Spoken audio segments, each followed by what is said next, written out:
People have said to me many times, why don't you have bodyguards, or do you have bodyguards? And I say, well, absolutely bloody not. Because what is a bodyguard?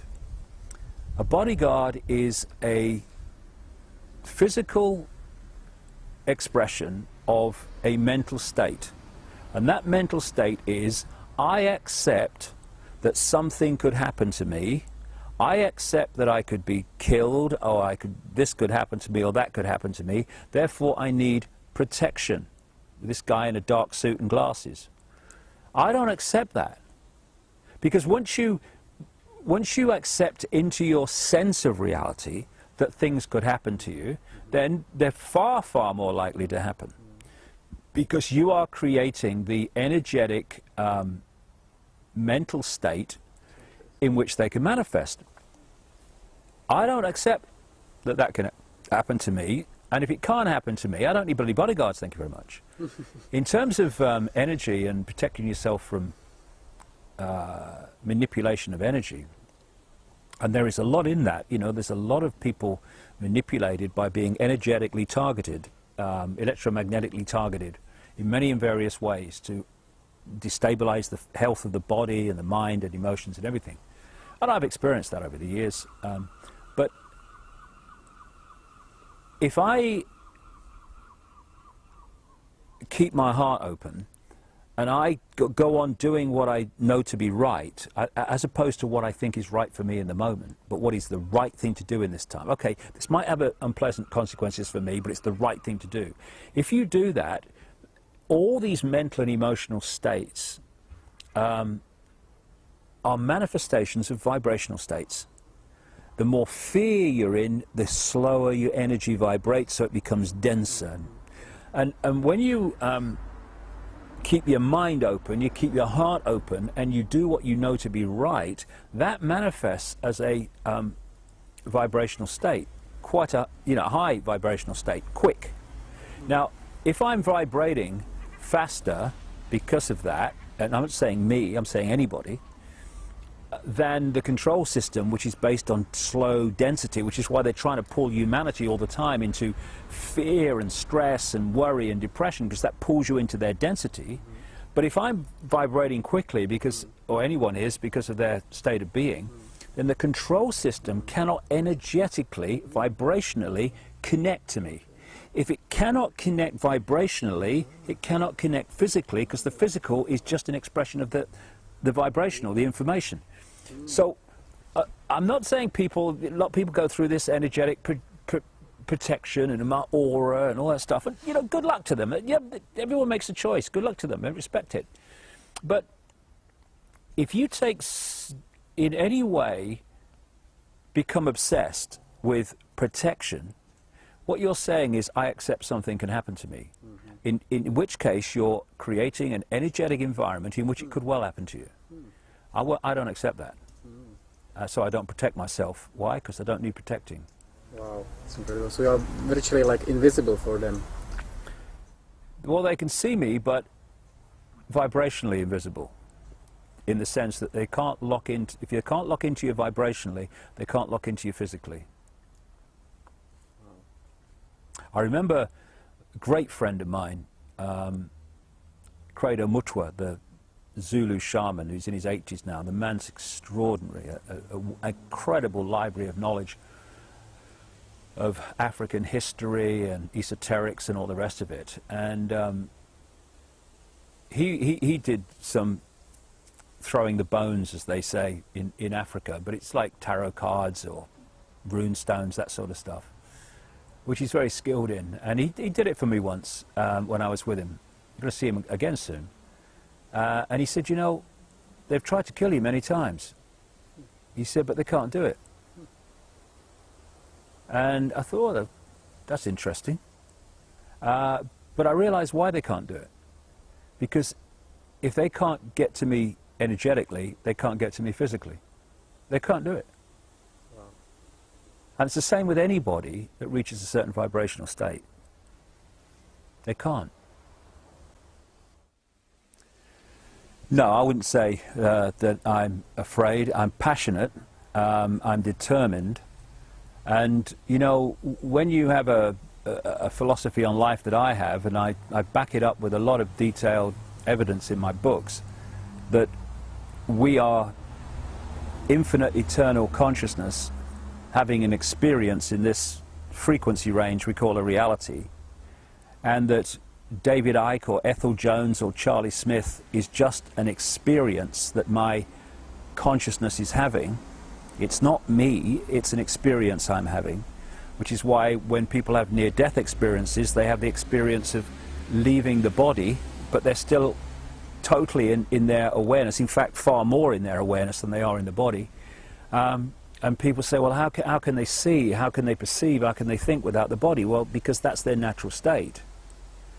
So where I'm going with this is this: the worst thing that can happen to me doing what I'm doing is that someone kills me.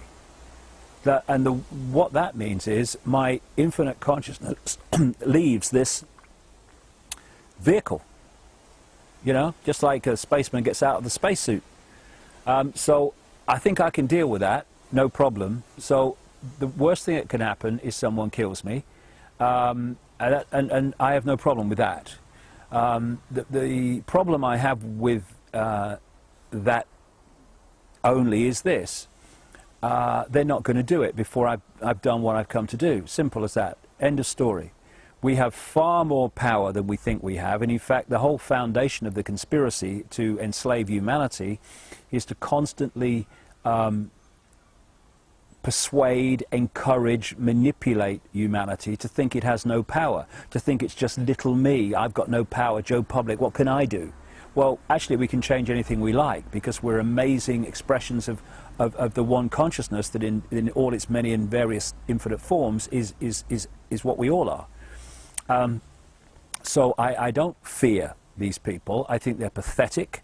I think they are frightened in so many ways, and terrified and immensely insecure, because secure people do not want power over others. Insecure people want power over others.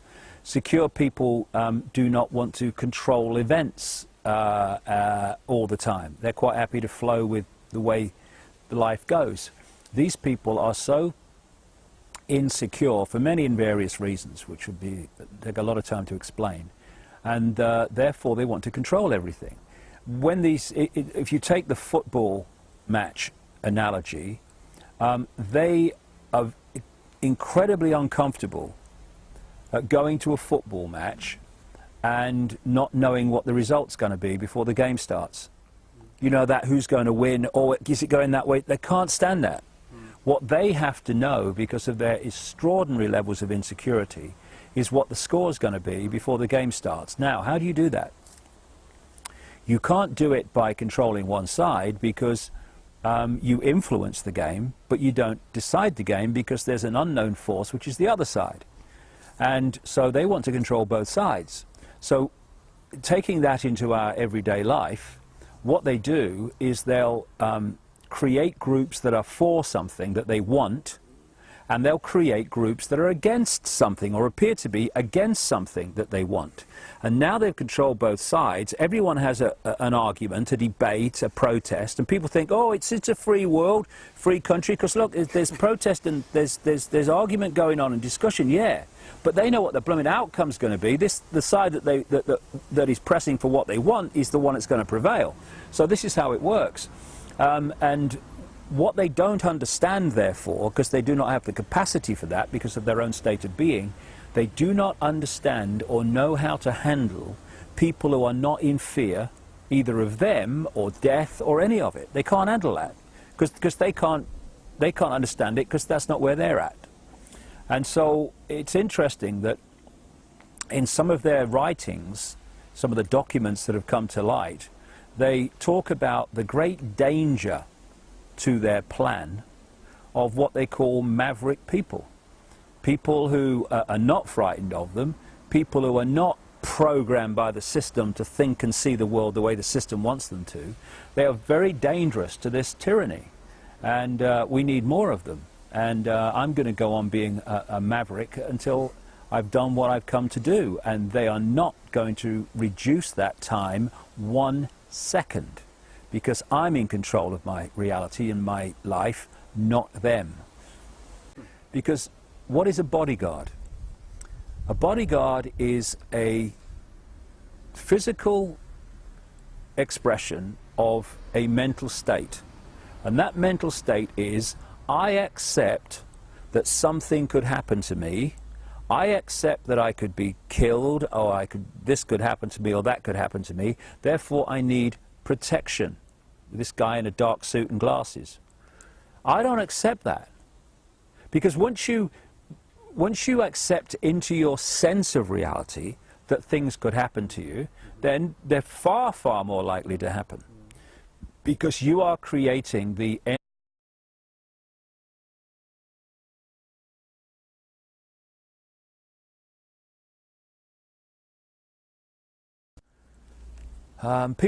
people have said to me many times, why don't you have bodyguards, or do you have bodyguards? And I say, well, absolutely bloody not. A lot in that, you know, there's a lot of people manipulated by being energetically targeted, electromagnetically targeted in many and various ways to destabilize the health of the body and the mind and emotions and everything. And I've experienced that over the years. But if energetic mental state in which they can manifest, I don't accept that that can happen to me, and if it can't happen to me, I don't need bloody bodyguards, thank you very much. In terms of energy and protecting yourself from manipulation of energy, and there is a